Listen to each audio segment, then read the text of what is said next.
Hello friends, કેમ છો બધા? જય શ્રી કૃષ્ણ. આજે આપણે બનાવીશું મગની દાળના ભજીયા અથવા તેને દાળવડી પણ કહી શકાય છે, જે ખાવામાં એકદમ ટેસ્ટી, ક્રિસ્પી અને ચોમાસાની સિઝનમાં તો ખૂબ જ મજા આવતી હોય છે. તેના માટે મેં અહીં 6 થી 7 કલાક મગની છડી દાળને પલાળી રાખેલી હતી. ત્યારબાદ એક વાટકી દાળ આપણે આખી કાઢી લઈશું. અહીં તમે ફોતરાવાળી દાળ પણ લઈ શકો છો. ત્યારબાદ એક મિક્સરની જારમાં આપણે તે દાળને નાખી દઈશું અને તેને આપણે ક્રશ કરી લેવાનું છે. એકદમ ઝીણું ક્રશ કરવાનું છે, જેથી કરીને આપણા વડી એકદમ ક્રિસ્પી અને સરસ બને. અહીં જોઈ શકો છો કે મેં એકદમ સરસ રીતના ક્રશ કરી લીધું છે. ત્યારબાદ જે આપણે એક વાટકી મગની દાળ લીધેલી હતી તેને આપણે તેમાં એડ કરી દઈશું.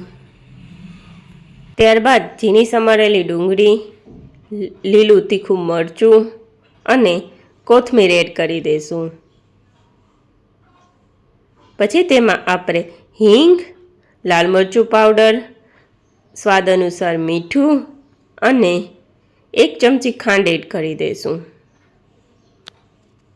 ત્યારબાદ 1 લીંબુનો રસ નાખી તેને સરખી રીતના મિક્સ કરી લઈશું અને તેનું બેટર તૈયાર કરી લઈશું. અહીં તમે જોઈ શકો છો કે એક સરસ રીતના બેટર તૈયાર થઈ ગયું છે, તો તેને આપણે 5 મિનિટ માટે રેસ્ટ આપી દઈશું.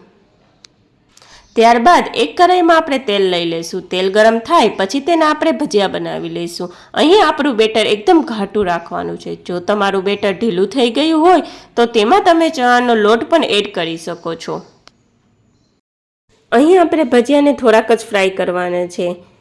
ત્યારબાદ તે ભજીયાને આપણે વડા બનાવીને પણ બીજી વાર ફ્રાય કરીશું. એટલે થોડાક ફ્રાય થઈ જાય પછી તેને આપણે પ્લેટમાં કાઢી લઈશું. અહીં આપણા ભજીયા ફ્રાય થઈ ગયા છે, તો તેને આપણે એક પ્લેટમાં કાઢી લઈશું. ત્યારબાદ એક વાટકાની મદદથી તેને આવી રીતના થોડુંક પ્રેસ કરીને એક વડા તૈયાર કરી લઈશું. અહીં તમે જોઈ શકો છો કે મેં બધા ભજીયા તૈયાર કરી તેને વડા બનાવી લીધા છે. ત્યારબાદ તેને આપણે બીજી વાર ફ્રાય કરવા મૂકીશું.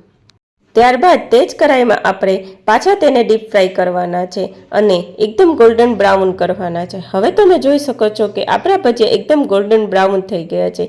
મગની દાળના વડા ચોમાસાની સિઝનમાં ખાવાની ખૂબ જ મજા આવતી હોય છે, તો તમે પણ ટ્રાય કરજો અને મને કોમેન્ટ કરીને કહેજો કે મારી રેસીપી તમને કેવી લાગી. અને હા, સબસ્ક્રાઈબ કરવાનું ભૂલતા નહીં. Thank you.